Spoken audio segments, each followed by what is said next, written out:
Rep ranges are like dimmer switches. What's up, everybody? Coach Tony from Bomvex Strength. And what I mean by that is that when you use certain rep ranges in strength training to build muscle, trying to gain strength, trying to improve your power output, whatever it is you're trying to do, the rep range that you choose matters, but it's not as black and white as some people make it out to be. I know when I was certainly studying to be a trainer and get my certification, and when I was learning in grad school all about different rep ranges, they like to chunk it up into very specific categories where it's like okay, sets of 1 to 5 build power, sets of 5 to 8 build strength, sets of 8 to 20 are for hypertrophy, and then anything 20 and above is muscular endurance, as if you're flipping on and off light switches each time that you change rep ranges. So I'm doing a set of squats and I do my 5th rep and I've got 1 rep left in the tank, so I go for a 6th rep. So as soon as I do that 6th rep, I'm no longer building power, I'm only building strength.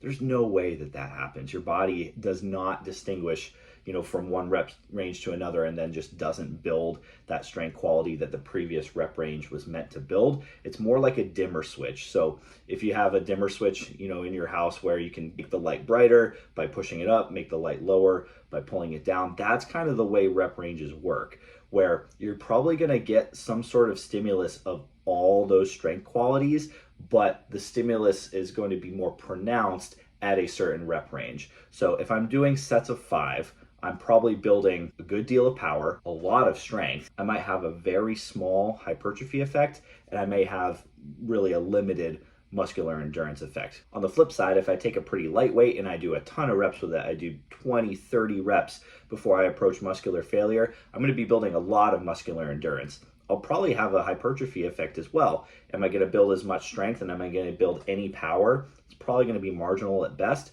but the effect is not zero. So as you can see, kind of regardless of the rep range, if you're training and that training is challenging and your technique is good and you're putting a high level of effort into it, you're probably going to build multiple strength qualities at once. Just one or more of those strength qualities will be more pronounced depending on the rep range that you're in. So don't get too caught up in being so divided and black and white with your rep ranges depending on what you're trying to achieve. Just train hard and know that you're probably accomplishing multiple things at once.